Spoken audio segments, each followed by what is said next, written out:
Olá, seja muito bem-vindo ao programa O que é Ser Brasileiro?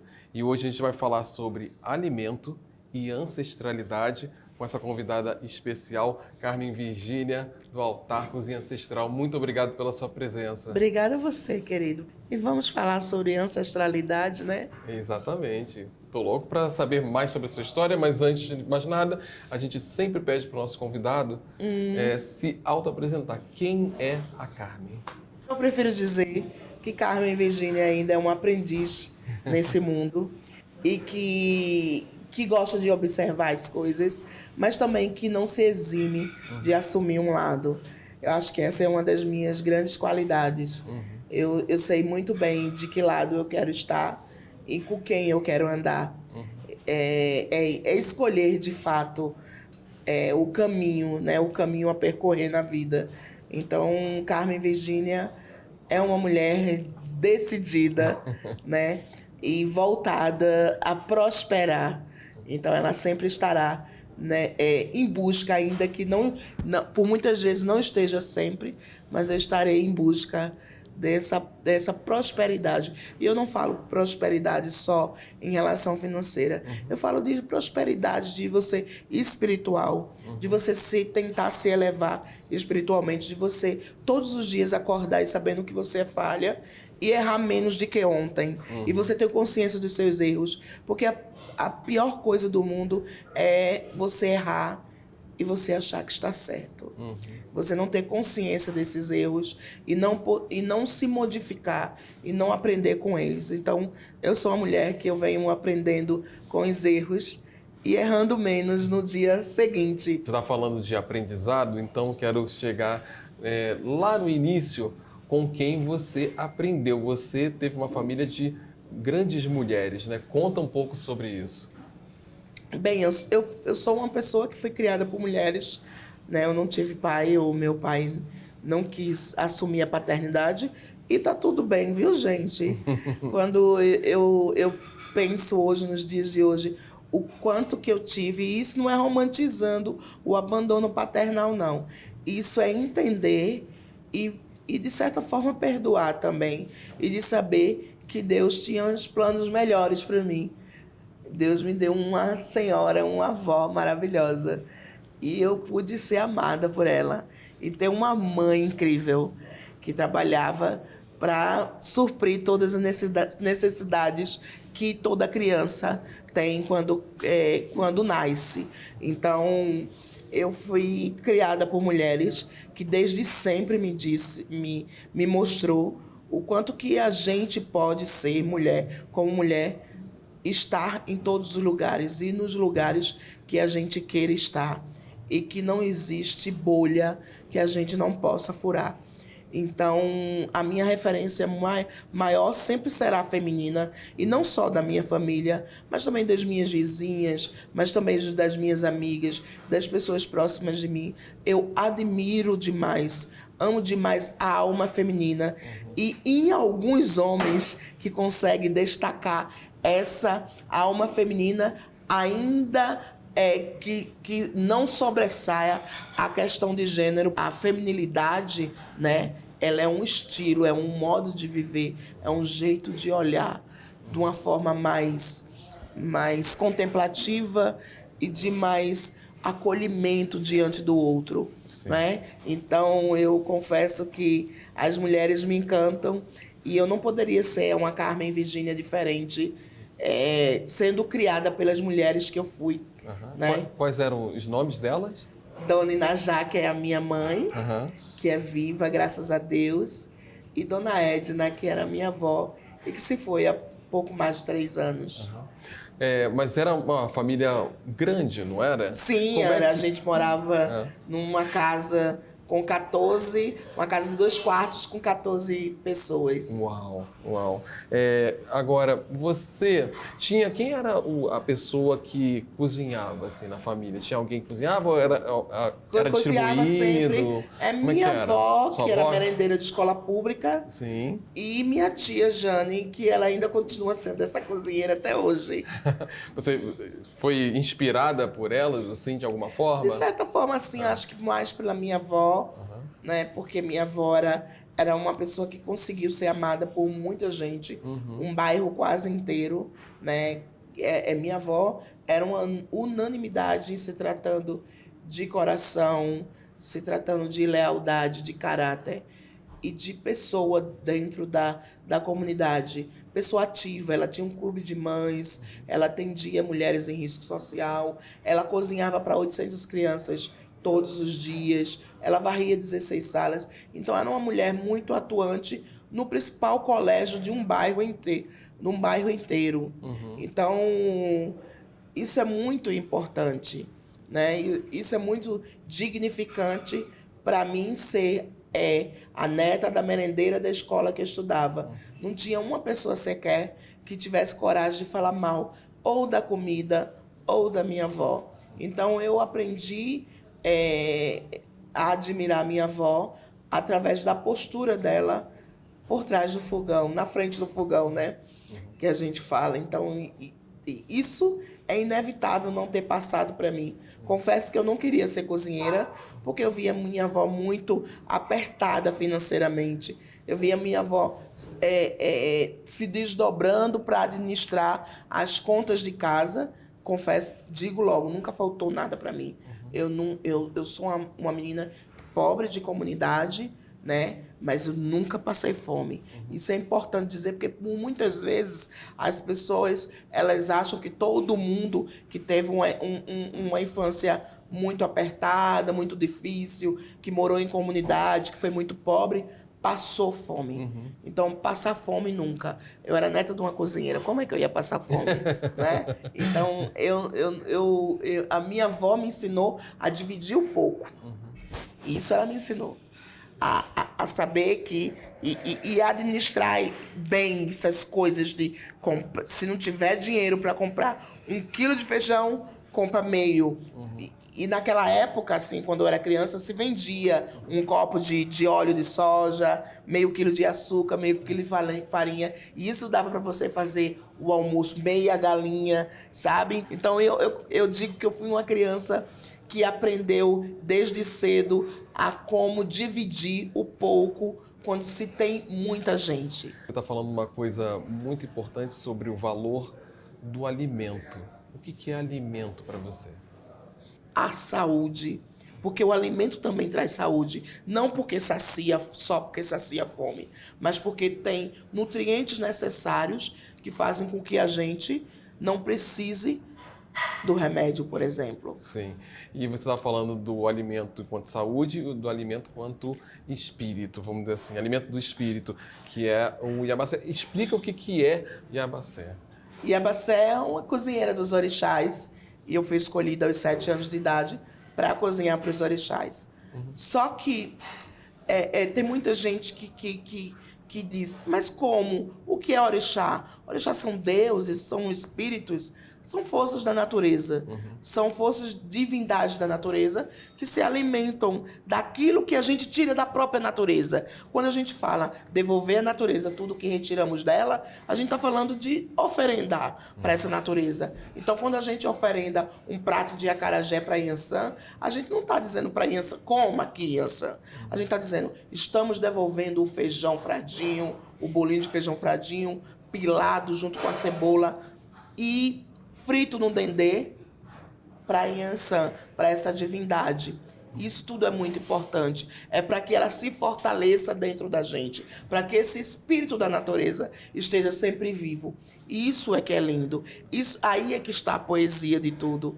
A comida também ela é poesia. A comida também é música. A comida também ela faz com que a gente saia de um estado de tristeza, de dor, de angústia e vá para um estado de felicidade. Isso é muito bonito. E também tem um outro aspecto, que é o aspecto do compartilhar, o aspecto da comunidade, de você fazer a comunhão, né? E o candomblé tem muito disso. Você tem essa fé nos orixás, né?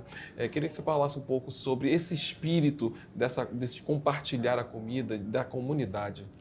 Candomblé é oferenda e candomblé também é comunidade, é compartilhar, é família. né? Não existe candomblé sem uma família de candomblé. Se você for abrir uma casa de axé, você vai fazer e ali começar a fazer a sua família de axé. Isso tudo é muito importante, porque por muitas vezes tem gente que não tem essa família de axé. Ou então tem essa família e não conseguiu ter laços além do sanguíneo com essas famílias. São pessoas que foram abandonadas à própria sorte e isso é complicado, sabe? De a gente olhar essa pessoa que foi abandonada por alguém que teria a obrigação de amar. E o candomblé acolhe essa pessoa. O candomblé traz essa pessoa mais para perto.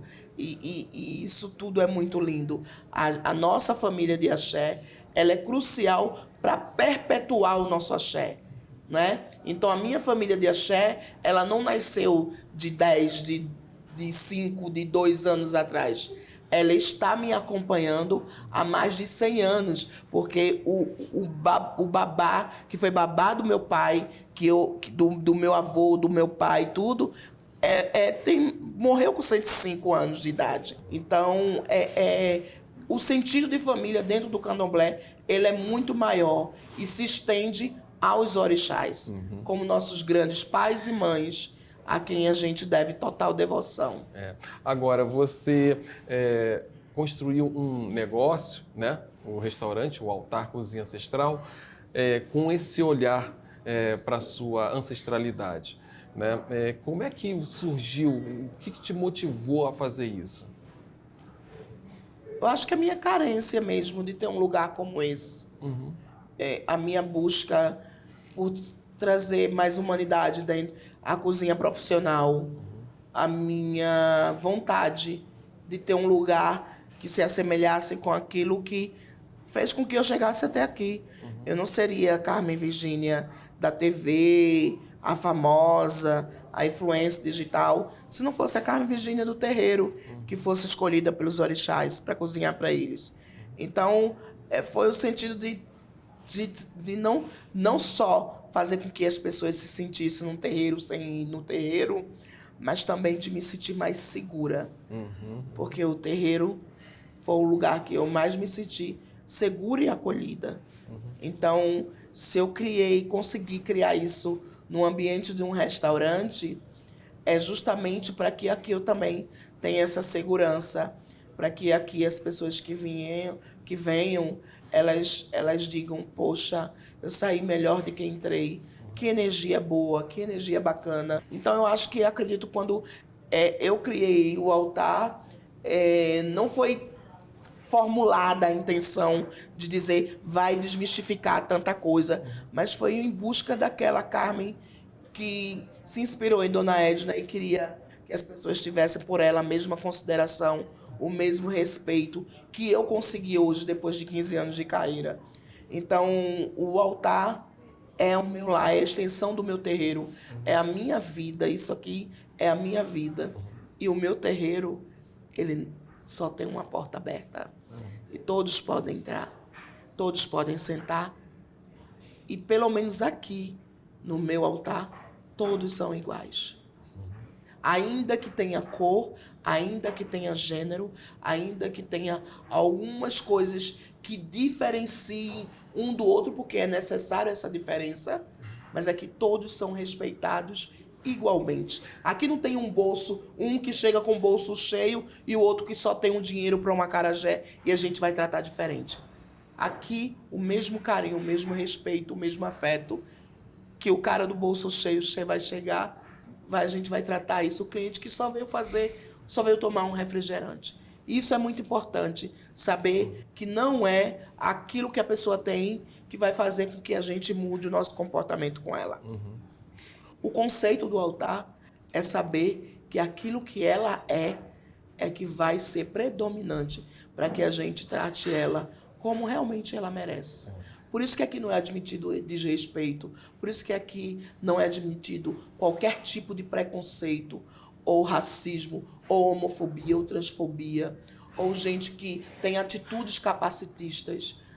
Então, se você for olhar o altar em sua extensão, você vai olhar que qualquer pessoa pode estar aqui.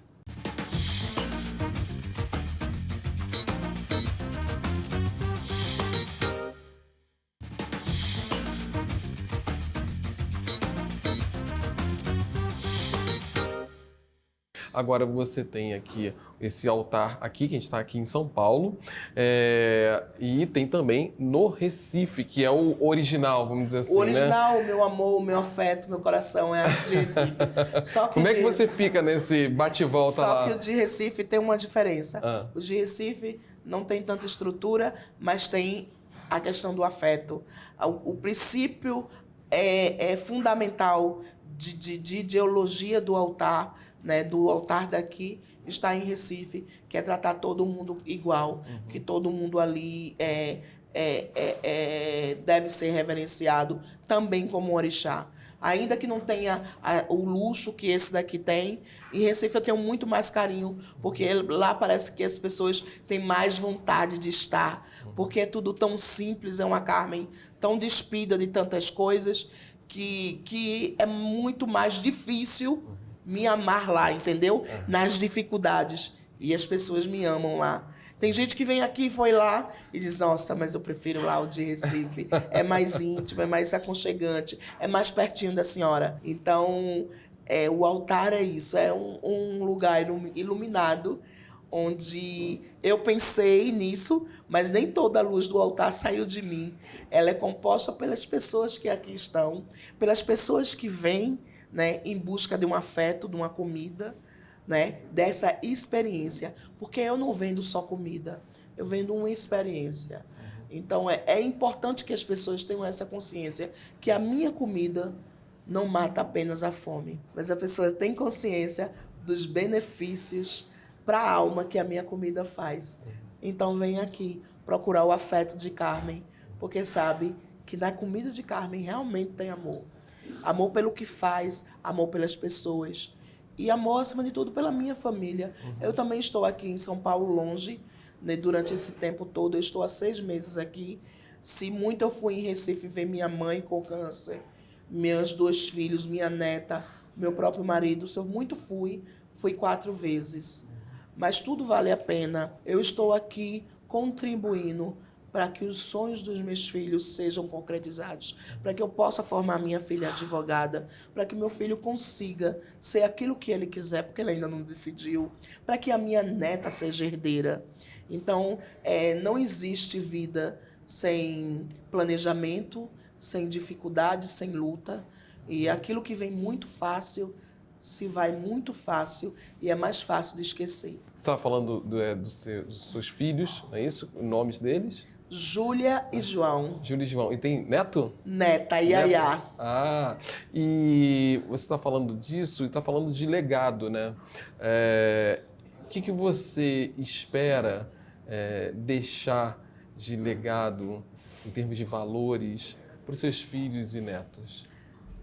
Eu espero aquilo que eu já vejo no olhar dos meus filhos, que eles têm muito orgulho da mãe dele. A melhor coisa do mundo é eu saber que os meus filhos têm orgulho de mim, sabe? O pai, a mãe, que ouve dos filhos dizer, mamãe, eu tenho muito orgulho da senhora. E é isso que me faz errar menos, e é isso que me faz dar mais exemplo. Porque eu nunca fui aquela mãe muito, eu queria ficar junto, de querer estar na barrinha da saia. Nunca fui isso. Eu confesso que eu não nasci para ser mãe, mas eu sou uma excelente mãe. Eu botei 2 pessoas no mundo e eu tenho que ter a consciência do peso que é isso para o mundo. Do que essas crianças, quando crescerem, né, que agora já é tão grande, poderiam ser ruins ou boas para o mundo. Então eu entendi que se eu for uma pessoa boa, melhor, eu vou dar bons exemplos. Os meus filhos nunca apanharam. Eu nunca bati nos meus filhos. Eu nunca aumentei a voz para os meus filhos. E vou confessar, eles são íntegros, eles são maravilhosos. E eu fico assim olhando, será que eu contribuí com esses meninos desse jeito? Claro, porque né? o João é incrível, ele é um amigo encantador. Ele é adorado pelos amigos dele, acabou de fazer 18 anos. A minha filha é íntegra, ela é honesta, uma menina honesta, toda certinha. Gosta de fazer tudo certinho, sabe? E eu fico olhando, nossa, que menina é essa? E isso me admira muito. E ela diz, mamãe, a gente não podia ser diferente, porque a senhora nunca foi diferente disso. Isso me enche de orgulho, me faz perceber que eu botei 2 pessoas do mundo com missão nesse mundo. Eu não botei 2 seres vagantes que vai ficar ali dando um golpe num amigo, outro lá no outro dia, que vai ser mal falado, nada disso. Eu botei 2 pessoas com missão. Carmen, o que é ancestralidade para você? A ancestralidade é algo que veio antes de mim. É aquilo que me move a estar aqui. Eu acredito que eu sou os sonhos dos meus ancestrais. Eu acredito que eu esteja fazendo muito ancestral meu sorrir de felicidade, dizer assim, olha, essa menina, ninguém dava nada por ela, onde ela chegou, olha ela danada, conseguiu enganar todo mundo com essa carinha dela, furou a bolha e agora olha como ela tá bem. Então eu acredito que a ancestralidade é reverenciar aquele que veio antes de mim, que sofreu, que chegou aqui capturado, amordaçado, que foi escravizado e que ainda assim nos deixou heranças indeléveis, heranças que nenhum outro povo deixou, que ainda assim mostrou a felicidade através da dança, do canto, do teatro, das artes, né, da arquitetura, né, da comida. O que seria da cozinha brasileira se não fossem os negros? Então, a gente tem que pensar nisso. Quem foram esses povos? De onde eles vieram? Como vivem, né? Então, a minha ancestralidade é uma ancestralidade baseada na história, né, de um massacre que começou com o sequestro de reis e rainhas, né, vindo de um navio, não foi de cruzeiro, né, num navio negreiro, e que chegou aqui nessas terras, e que ainda assim sofrendo, chorando, morrendo, sendo chicoteado, deixou de herança para mim a luta, né, a resistência e a existência. Eu sou uma mulher que eu existo dentro da cozinha, e isso ninguém vai apagar, porque foi herdado genuinamente pela minha ancestralidade. Carmen, o que é ser brasileira? É preciso a gente saber que a gente vive num país com 33 milhões de pessoas vivendo à margem da pobreza, com insegurança alimentar. É preciso a gente saber que só votando direito é que a gente vai ter aquilo que a gente chama de justiça social. É preciso a gente saber que não é doando cesta básica no final do ano, fazendo campanhas para dar ajuda no final do ano, que vai tirar de você toda a responsabilidade que os seus privilégios fizeram nesse tantos anos, mais de 500 anos de Brasil. É preciso você ter consciência, as pessoas brancas terem consciência que a maioria da população brasileira são negras e que ainda assim, eles como minoria, eles têm maior poder de dinheiro e de compra nesse país. E que se eles não tomarem consciência desse privilégio, a gente nunca vai acabar com algo que a gente chama de desigualdade social. É preciso você entender e enxergar o Brasil, o nosso país tão grande, que é do tamanho de quase um continente, que existe pessoas diferentes, que fala, que come diferente de um e do outro, que tem gente que usa cabelo rosa, gente que usa cabelo preto, tem gente que não usa cabelo. E que tá tudo bem, que tem homem, que tem mulher, tem gente que diz que não é mais nada, e tá tudo bem. O segredo da vida, e eu acho que é o segredo não só do que é ser brasileiro, mas o que é ser humano dentro desse mundo que tem 7 bilhões de pessoas, é saber que nós somos uma pluralidade que vivem em comunidade e que ninguém é igual ao outro, que todo mundo é diferente e que podemos conviver com essas diferenças. E no dia que todo mundo tiver essa consciência, saberá realmente o que é ser brasileiro, o que é ser humano e o que é viver no mundo. Isso aí. Carmen, você é maravilhosa. Obrigada, Obrigado. meu amor. Olha, eu não quero me candidatar não, velho, porque eu falo bem mesmo, tá? Eu nunca vou me candidatar a cargo público, nem se preocupe, tá? Maravilhosa. Obrigado mais uma vez. Obrigada, meu amor. Foi Então, linda. um beijo pra vocês de casa. Eu fico com minha luz, meu axé. Axé. E pensem bem naquilo que vocês pensam pra vocês e pro mundo. É isso aí, axé. Para você, um grande abraço. A gente se vê semana que vem aqui no canal Empreender. Tchau.